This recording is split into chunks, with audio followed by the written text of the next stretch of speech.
चलिए तो चकल्लस देख सर.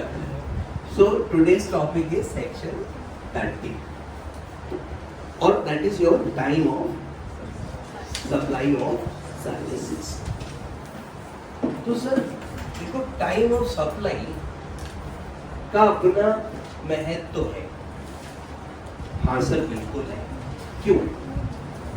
क्योंकि सर वो बात उन्होंने ना सबसेक्शन 1 में भी लिखी. क्या लिखना है कि जो आपका टाइम ऑफ सप्लाई होगा which will be determined as per provisions of this section. Liability to pay tax उस वक्त अराइज होगी. तो सर 13(1) क्या कहता है? Liability to pay tax that is GST will arise at the time of supply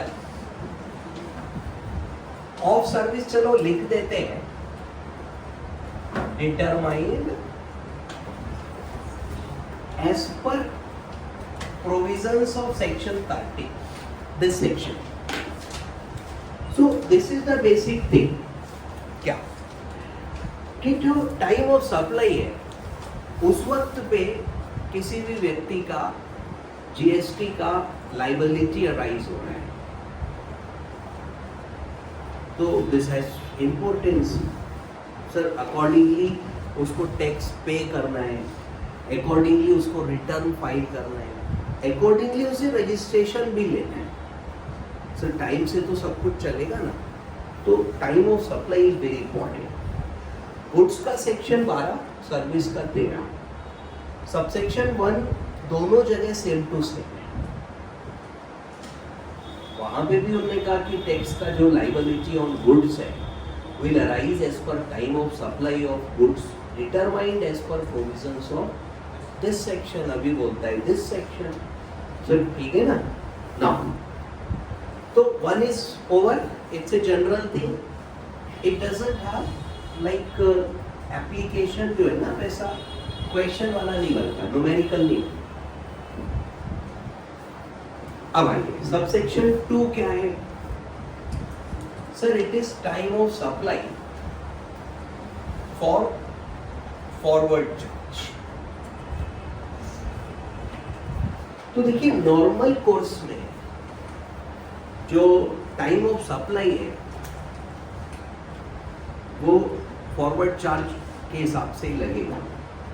ज़्यादातर forward charge में, but certain services are covered in reverse charge. ठीक है. तो फिलहाल फॉरवर्ड चार्ज. फॉरवर्ड चार्ज में देखो date of issue of invoice, date of issue of invoice.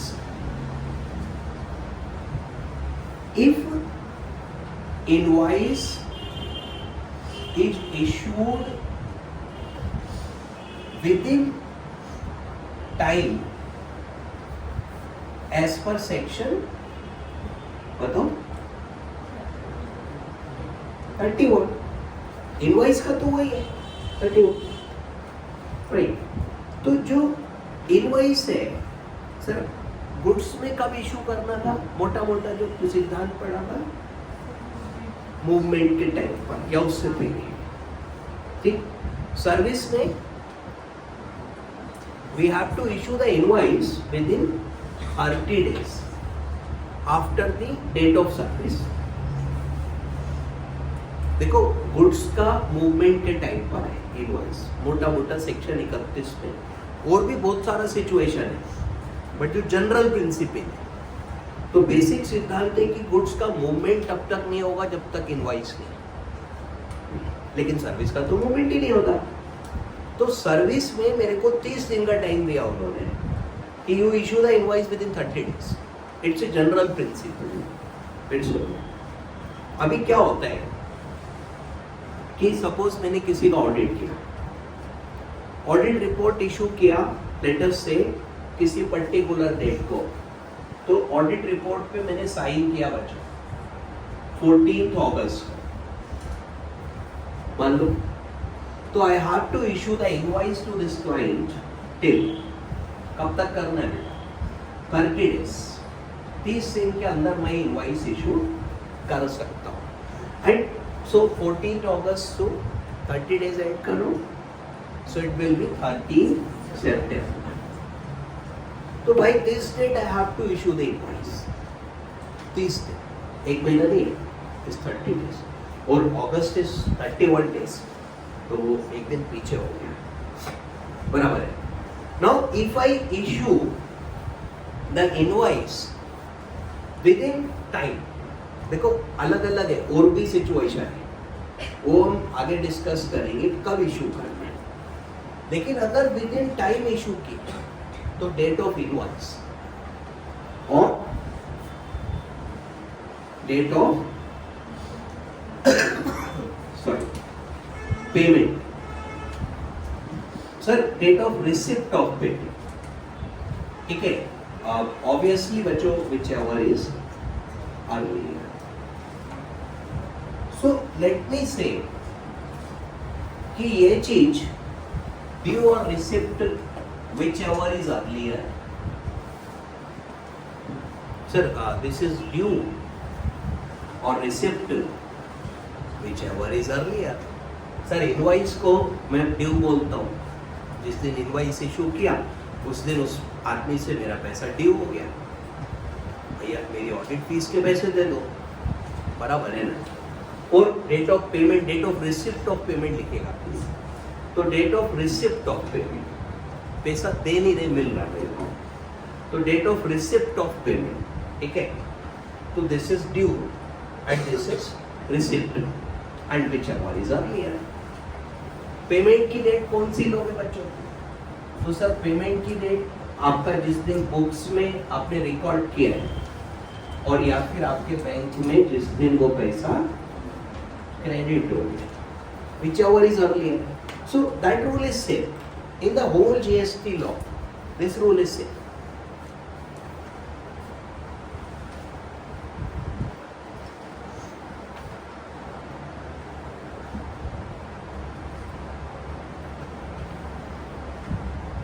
ठीक है बच्चों. अब देखिए नेचुरल क्वेश्चन आपके मन में अराइज होगा कि sir suppose we fail to issue the invoice within given time. मैंने ऑडिट किया अगस्त में और इनवॉइस इशू किया अक्टूबर में. जब मैंने इनवॉइस इशू ही नहीं करा, ठीक है. अब कोई सर्विस ऐसा तो है नहीं, ट्रक पे जा रही है, रास्ते में रुक गई, तो ऑडिट फीस थी, ऑडिट सर्विसेज थी, तो ऑडिट भी हो गया, ठीक है. उसका ऑडिट अपलोड भी हो गया और उसका रिटर्न भी फाइल हो गया, और क्लाइंट से मैंने कहा पैसे दे दे भाई. बिल नहीं दिया उसको, बिल मतलब इनवॉइस बनाई नहीं, मैं देता कहाँ से? पैसे तो मांग ही सकता हूँ. रोज व्हाट्सएप पे सुबह उससे गुड मॉर्निंग वाला मैसेज भेजूँ, जब तक पैसे नहीं दे देगा. तो सर ये कोई तरीका है? सीधे सीधे मांगो मांगने हैं तो हमने उससे कहा भैया पैसे दे दो हमारे. वो कह रहा है कल आता हूँ, परसों आता हूँ. फिर व्हाट्सएप पे मैसेज सीन होना बंद हो गया. फिर फोन करके हमने पैसे मांगे, फिर कॉल उठना बंद हो गई. मान लो भला आदमी है, तो देगा तो है, सीधे से बचेगा. तो बेटा डेट ऑफ इशू हमने भी इनवॉइस में इशू करा, जिस दिन पैसे देगा उसी दिन इशू करूँगा. मैं क्यों करूँगा? सही है. तो अब क्या होगा बताओ सर? डेट ऑफ इनवॉइस कब लेनी है? When invoice is issued within time as given in 31. So normal course में it is 30 days after the date of service. Continuous service है तो उसमें फिर जो आपका स्पेसिफाइड डेट है वहाँ से आपको टाइम मिलेगा. वो थोड़ा 31 पढ़ना पड़ेगा उसके लिए.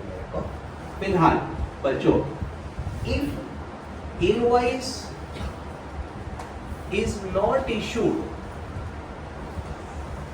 within time specified under section 31।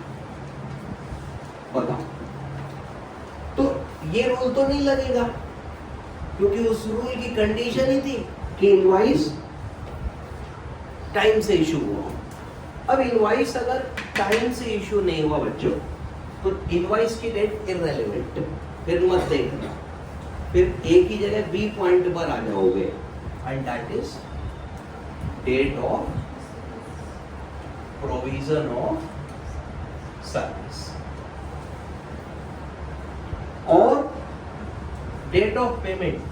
ठीक है बेटा, विच एवर इज अर्लियर। तो देखो इसको इन्होंने घेर दिया। तो अभी अगर मेरा वो वाला एग्जाम्पल था जहां पे मैंने ऑडिट रिपोर्ट पे 14 अगस्त को साइन किया, and I do not issue the invoice up to 13 सितंबर, तो 14 अगस्त that is date of signing of audit report. जिस दिन रिपोर्ट साइन करी, देखो सर्विस तो उस दिन कंप्लीट हो गई आपकी। रिपोर्ट साइन होने के बाद क्या बचता है?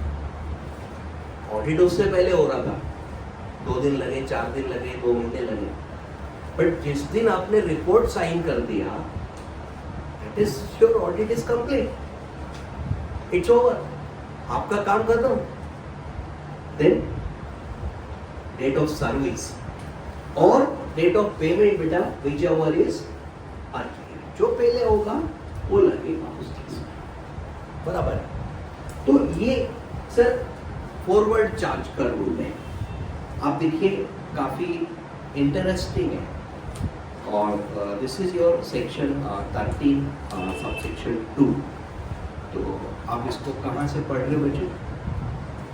जहाँ से so if you read that, तो इन्होंने कहा time of supply of service shall be earliest of the following. मिला बेटा? तो अर्लीएस्ट ऑफ द फॉलोइंग जो तीनों में सबसे पहले होगा। पहला, date of issue of invoice, if invoice is issued within period prescribed under section 31, और sir date of receipt of payment whichever is earlier.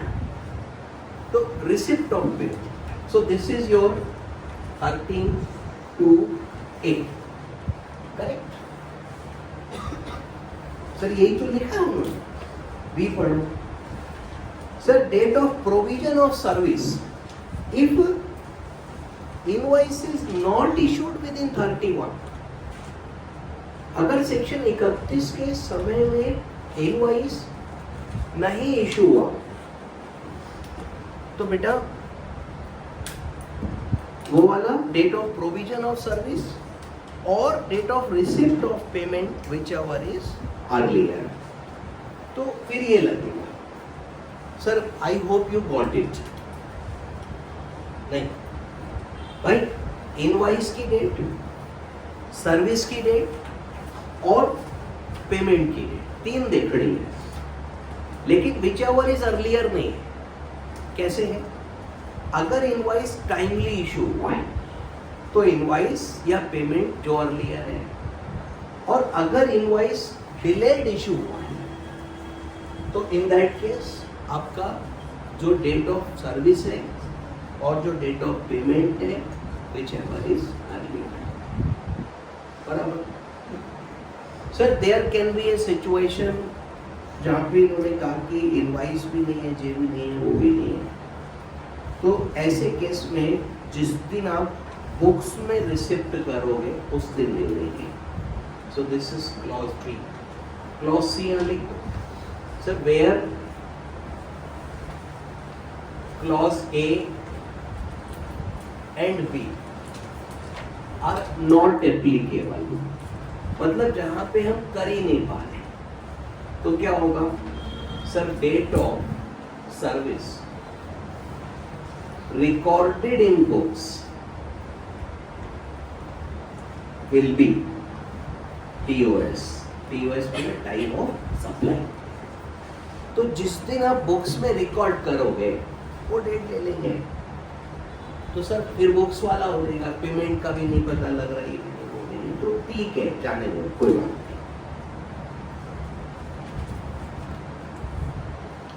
ठीक है बच्चों। सर एक प्रोविजन है एक्सेस अमाउंट, कितना, ये वही वाला 12 नंबर है, तो शॉर्ट में बात कर ले, पिछला हो चुका है ये। Excess amount up to ₹1000,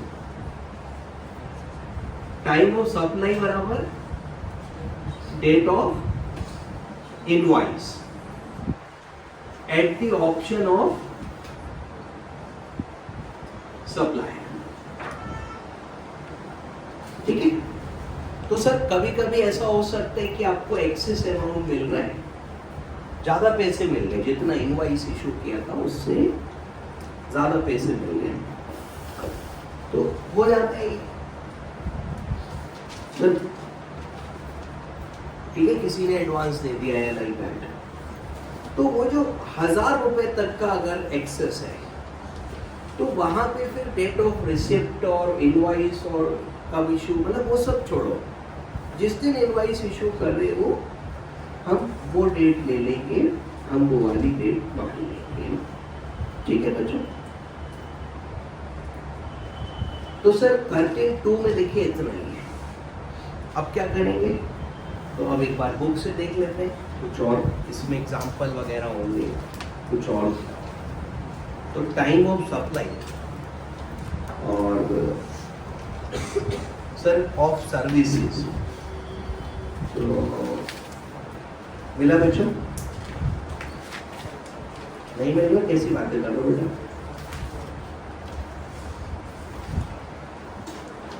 sir page 14 पर है, तो देखो एक तो डायग्राम बना है इसमें, और डायग्राम में सर स्किप कर दूं बिकॉज मैं आपको पूरा बोर्ड पे बता चुका हूँ, आप देखना चाहो देख लेना बाद में, है ना। सर यही लिखा हुआ एग्जैक्टली, अब तो सेक्शन 12 भी पढ़ चुके हो, तो तेरा वैसे ही आसान लग रहा होगा क्योंकि समझ में आगे कहाँ जाना है। तो अब खाली एक ही जो डिफरेंस है वो पकड़ लो। एग्जाम्पल देखोगे, ए लिमिटेड ने एक सर्विस प्रोवाइड करी to B on 10th June, ठीक है। A limited issue the invoice on 15th June, तो बेटा 30 दिन के अंदर इशू कर दिया, ऑल इज वेल। तो मेरा जो ये वाला सर सिचुएशन लगेगा, इनवॉइस का डेट दूंगा 15 जून और आगे क्वेश्चन कह रहा है पैसे मिले 20 जून को और बैंक में 20 को मिले, रिकॉर्ड 30 को करे, तो बेटा पेमेंट की डेट कौन सी हो गई, 20 हो गई भाई, जिस दिन बैंक में आ गया या फिर जिस दिन आपका बुक्स में रिकॉर्ड हुआ, which ever is earlier payment है। तो इनवॉइस की डेट 15 जून, रिसिप्ट की डेट बेटा 20 जून, तो हमारा जो टैक्सेशन लगेगा वो कब लगेगा, 15 जून। Time of supply will be 15 June. Sir example next देखो, सर्विस दिया 10 जून को, इनवॉइस इशू किया 7 जुलाई को, अगेन विद इन टाइम है, विद इन 30 डेज है, पेमेंट मिला 20 जून को और बुक्स में 30 को रिकॉर्ड, तो कोई नहीं सर, अभी पेमेंट की डेट इनवॉइस की डेट से पहले हो गई, तो वो ले लेंगे। तो एग्जांपल देखो काफी आसान से लग रहे हैं बच्चों, ठीक है। प्रॉब्लम नंबर 5 पे आओ, नीचे है, कहते हैं कि एक कन्वेंशन हॉल बुक हुआ 6 मई को, ठीक है सर। कोई हॉल है और सपोज वहां पे आपको पार्टी करनी है, कोई मीटिंग करनी है, तो आपने वो कन्वेंशन हॉल बुक किया।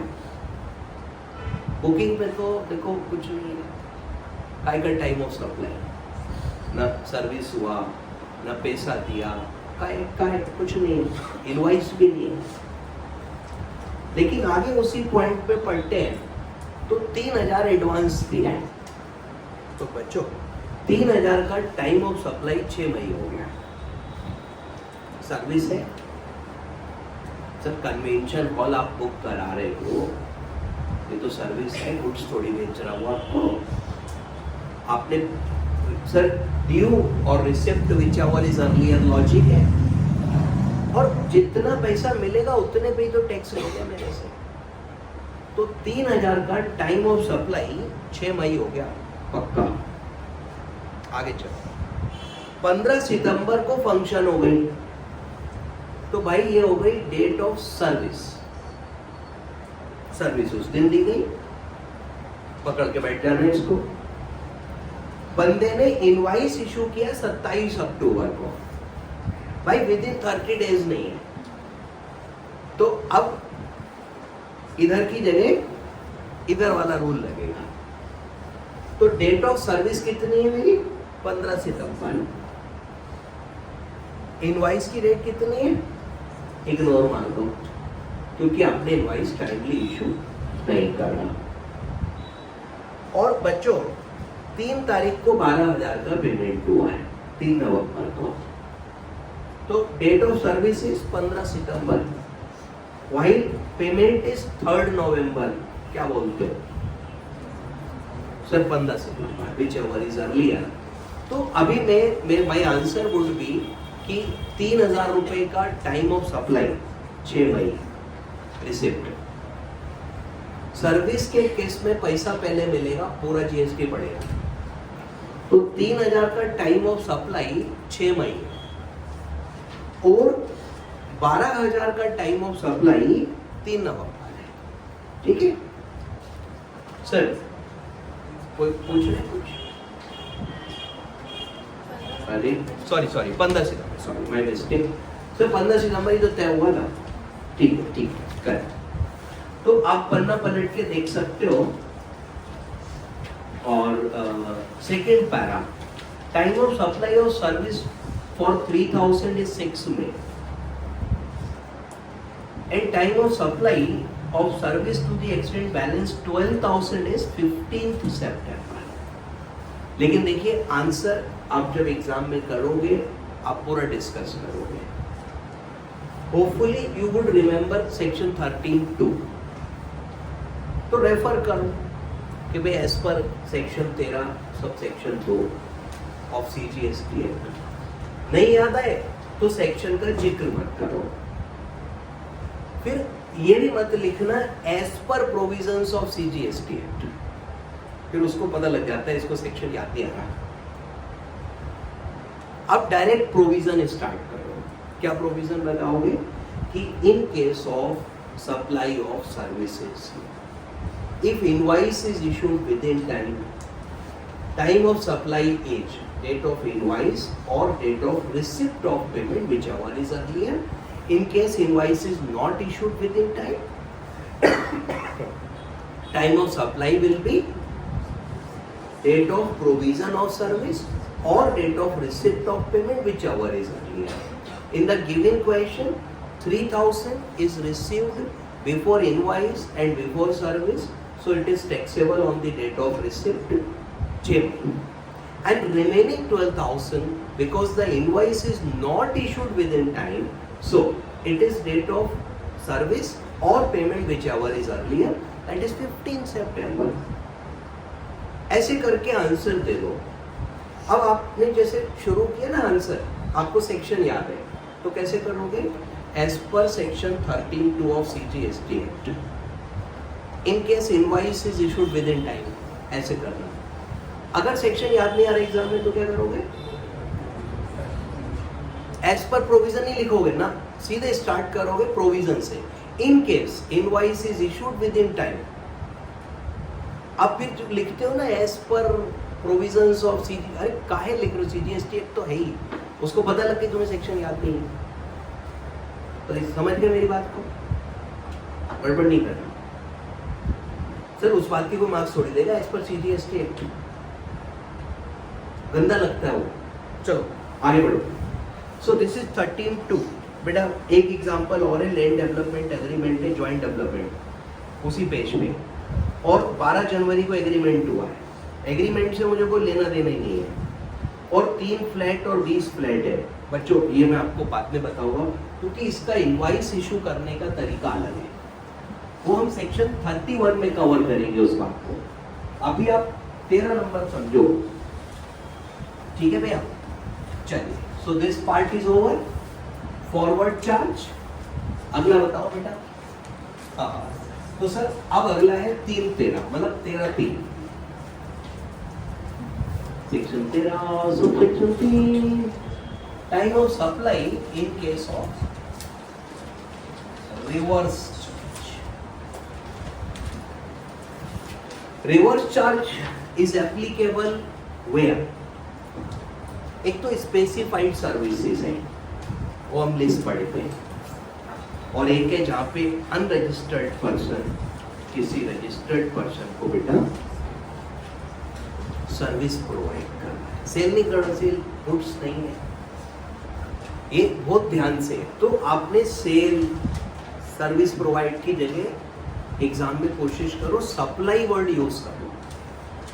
Supply cover sale, transfer, provision of service, everything. तो सप्लाई शब्द का इस्तेमाल जीएसटी में हुआ। ये तो मैंने आपको शुरू में बोला था। अब वो आदत गंदी पड़ी है मेरी सेल यूज करने की और सर्विस यूज करने की। सेल सर वो बैट पढ़ाते पढ़ाते लगते याद है, और service provided to be provided होता था पहले में, वो आदत पड़ गई सर्विस टैक्स पढ़ाते पढ़ाते।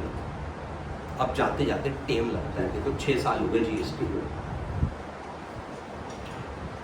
मेरे को ऐसे मत देखो, उल्टा गंदी आदतें देर से जाती है।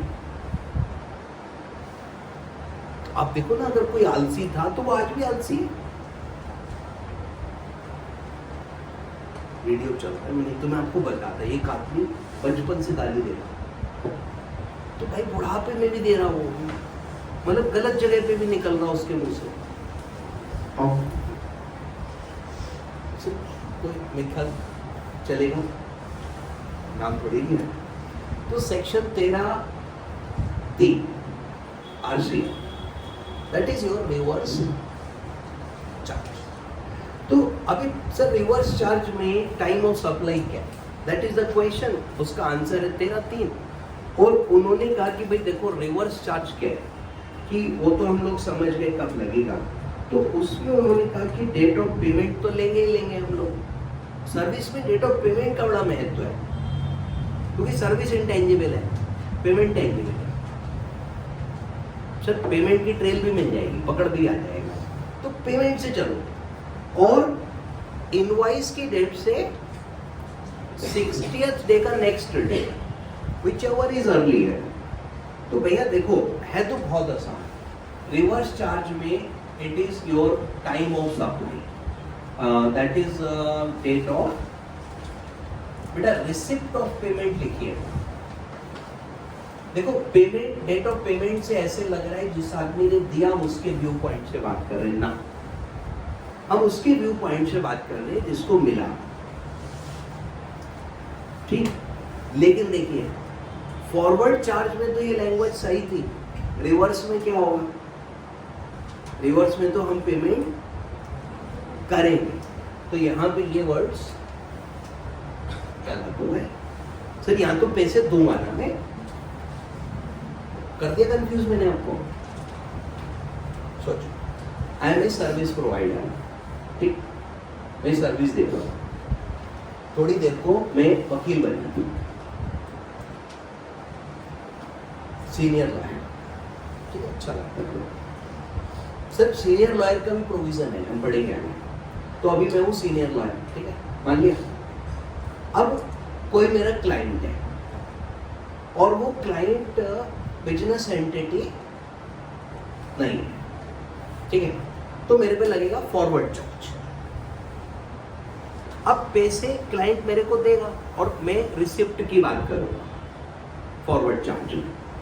अब मान लो सर मैंने किसी बिजनेस वाले को सर्विस दिया, मैं सीनियर लॉयर, मेरा client is a company, now it is covered in reverse charge. अब company will pay tax on that, तो कंपनी का डेट ऑफ पेमेंट रेलेवेंट है ना, वो कंपनी जिस दिन मेरे को पैसा देगी, तो व्यू पॉइंट ऑफ कंपनी से देखो पेमेंट की डेट है, ठीक है, कंफ्यूज नहीं होने का।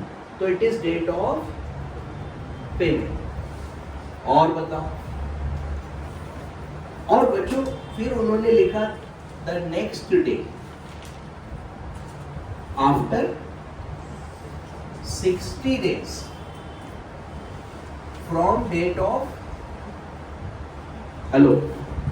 issue of invoice or any other document by supplier. Sir, these words have relevance. Reverse charge में टैक्स दे रहा है रिसिपिएंट, लेकिन जो डॉक्यूमेंट इशू करना है वो सप्लायर के डॉक्यूमेंट की डेट देनी है, तो उसका 61st डे, उसका 61st डे लगेगा। ठीक है भैया, तो वो हमारा 61st डे में हम लोग उसको कवर करेंगे। तो आसान है, मैं समझता हूँ रिवर्स चार्ज भी। तो this is time of supply of service. और सर पेमेंट की डेट कौन सी लोग हैं यहाँ, तो पूरे जीएसटी लॉ में देखो वही है। तो एक तो जो आपका बुक्स का डेट है वो जब आपने एंट्री किया, दूसरा बताओ बैंक में जिस दिन डेबिट क्रेडिट, सर पेमेंट है और रिसिप्ट ऑफ पेमेंट था और क्रेडिट था, यहाँ डेबिट पेमेंट का नहीं, वो तो डेबिट होगा ना, तो वो स्टोरी रहेगी। और बच्चों this is your simply reverse charge. फिर इसके बाद में उन्होंने फिर वही बात कह दी, कौन सी वाली, कि अगर ये भी नहीं है और ये भी नहीं है तो date of entry in books of account. ठीक है sir, in case time of supply can not be determined as per clause A and B above, so better time of supply is equal to date of entry in books of account। तो account books का भी बड़ा significance है। Account books में हम date पहले कुछ करेंगे, बाद में चेंज कर लेंगे। तो आपको याद होगा कंपनीज के केस में इस साल से उन्होंने अकाउंटिंग सॉफ्टवेयर ऐसा कंपलसरी किया है जिसमें ऑडिट ट्रेल हो, दैट इज वो सॉफ्टवेयर विल रिकॉर्ड कि earlier this transaction was made in this date, subsequently date is changed to this। वो उसको भी ट्रेल में लेकर आए हैं और ऑडिटर से पूछ रहे हैं बताओ ट्रेल मेंटेन हो रही है क्या। मतलब आप समझ रहे हो ना बच्चों, काफी एनॉइंग हो चुका है लॉ। सो 13(3) अभी प्रॉब्लम 6 देखोगे क्या। चलो प्रॉब्लम 6 है बच्चों, investigation shows that ABC and company cleaning और repair service करता है और कैश पेमेंट 4 अप्रैल को किया उन्होंने। वर्क की डेट का रिकॉर्ड से पता ही नहीं लग रहा है और बच्चों ABC ने कोई इनवॉइस भी इशू नहीं किया है। तो देखिए यहाँ पर हम उसको पकड़ नहीं पा रहे हैं कि कब हुआ है। ठीक है सर, डेट क्लियर ही नहीं है, खाली पेमेंट की डेट है, तो ऐसे केस में रिसिपिएंट ने जिस दिन रिकॉर्ड करा होगा, ठीक है, date of entry in books of account of, sir of add कर लो रिसिपिएंट, तो रिसिपिएंट जिस दिन रिकॉर्ड किया, मतलब आप कहीं से पकड़े गए ना तो उसकी बुक्स की डेट मान लेंगे। अरे माना, चलो तो ये बढ़िया हो गया इनका बच्चों। उसके बाद एक्सेस पेमेंट की देखिए बात लिखी है। एक्सेस पेमेंट का आप एग्जांपल पढ़ो। 1000 रुपए तक का एक्सेस पेमेंट, जैसा मैंने आपको बताया था कि उसमें ऑप्शन रहेगा सर्विस प्रोवाइडर का कि वो उसको इनवाइस बेसिस पे ले ले। तो एग्जांपल है, टेलीफोन कंपनी का इनवाइस 4800 का है, पर कस्टमर इतना बढ़िया उन्होंने 5000 दे दिए, हो जाता है, तो बेटा 200 रुपये एक्सेस मिल गए, क्या कहते हो? तो the excess amount can be adjusted against next invoice, यानी इनवॉइस की डेट अगले वाले में ले लेंगे। और company has option to take date of next invoice as time of supply for this 200। तो आज इस पर टैक्स देने की जरूरत नहीं है, अगले महीने का जब बिल इशू करोगे तो उसमें एडजस्ट कर लेना, ठीक है सर। इसके बाद देखिए रिवर्स चार्ज, ऐसा नहीं लग रहा रिपीट हो गया ये?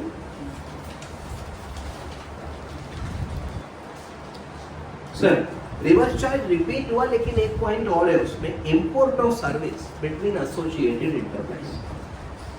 सर पेज नंबर 18 पे एग्जाम्पल 18 के ऊपर ही हेडिंग है, मिला? देखो देखो ध्यान से देखो, मिलेगा, मिल गया? बट सर है तो ये भी रिवर्स चार्ज, लेकिन इसका रूल स्पेशल, इसका अलग रूल बनाया है। अब देखिए क्या है सर, एक रिसिपिएंट है, रिसिपिएंट कहां पर है सर? ये है डीटीए, डीटीए समझते हो? Domestic tariff area India, India is DTA. और जो सर्विस प्रोवाइडर है मेरा, वो बेटा बैठा है कहां? Outside India.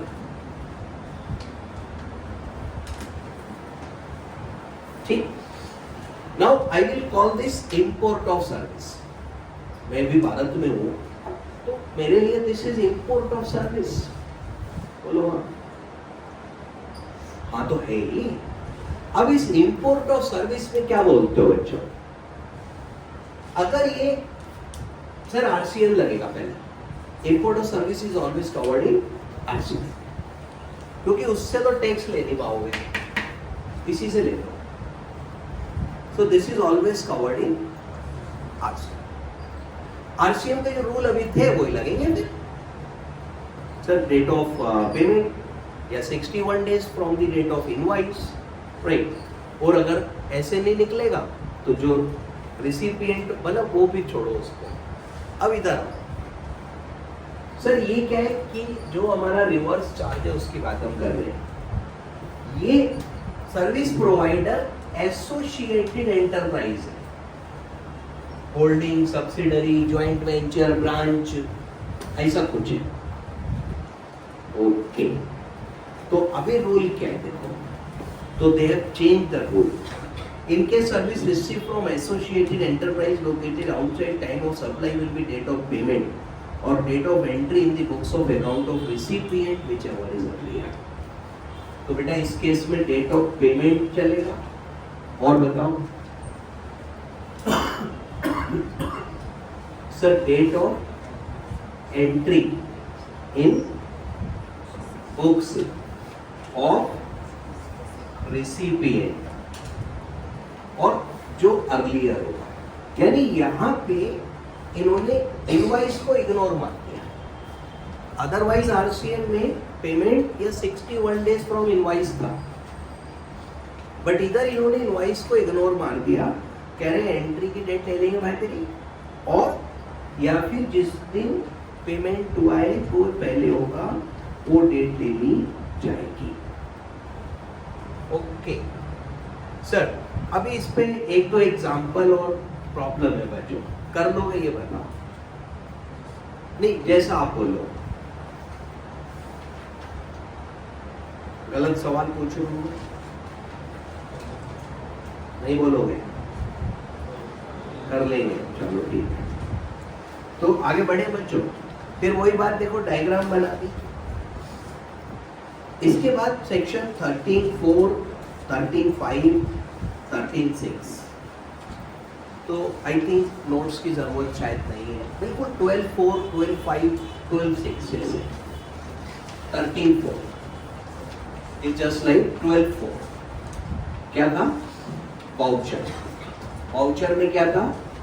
अगर आइडेंटिफाइड है कि क्या गुड्स या सर्विस सप्लाई होगा तो date of issue of voucher. Otherwise sir identifiable नहीं है तो date of redemption of voucher ले ली जाएगी। तो ये एकदम आसान है, सिंपल है सर। ऐसे ही आपका 13(5) कि जहाँ पे सबसेक्शन 2, 3, 4 में डिटरमाइन नहीं हो पा रहा है, and a person is required to file periodic statements, तो date of statement to be filed and otherwise date of payment which ever is earlier उसमें रहेगा आपका। और सबसेक्शन 6 में क्या है, interest, late fees, penalty for delayed payment. उसमें क्या करेंगे, उसमें date of receipt of that consideration होगा और वो उसी वैल्यू में ऐड हो जाएगा। ठीक है, मैं लिख नहीं रहा बच्चों, तो 13(5) सेम एज 12(5). ठीक है, ये रेसिडुअल क्लॉज है। रेसिडुअल में आपका चलता है पीरियोडिक स्टेटमेंट की ड्यू डेट, पीरियोडिक स्टेटमेंट मतलब रिटर्न्स, और date of payment of tax. 13(6) just like 12(6), interest for delayed payment, भाई this is taxable on receipt basis. तो ये बिल्कुल शॉर्ट में लिख दिया सर। ये रिपीट है, कितनी बार करोगे बताओ। चलो अब देखिए, इसके बाद दिख रहा है क्वेश्चन एंड आंसर। तो पेज 21, 22, 23, 24, 25, क्वेश्चन नंबर 1, 2, 3, 4, 14 क्वेश्चंस आते हैं। और देखिए ये आपको करना है सर। मैंने आपको जितना अभी तक पढ़ाया वो एग्जाम में डायरेक्टली नहीं आएगा, वो इस तरीके के क्वेश्चंस के रूप में आएगा। तो अगर आप ये नहीं करोगे, ठीक है, तो exam is going to be tough. Sir समझ लिया, ठीक है, लेकिन एग्जाम एप्लीकेशन ओरिएंटेड है कि जो आपने थ्योरी पढ़ी है अगर उसको एक हम स्टोरी में फिट करें तो are you able to apply that theory. तो बेटा ये सवाल आपको पक्का करके आना, ठीक है। किताब पे हाथ रखो और कसम खा के कहो कि हाँ सर हम पक्का करके लाएंगे, आपको ऐसे डिसअपॉइंट नहीं करेंगे। जो नहीं होगा मैं बताऊँ, बट आप करके लाओगे तभी तो पकड़ोगे क्या नहीं हुआ, और आपको भी प्रोविजंस क्लियर होंगे, चीज़ें जहाँ कंफ्यूजन है वो दूर होंगे और आप आराम से कर पाओगे। ठीक है, वीडियो बंद करके चल जाता हूँ।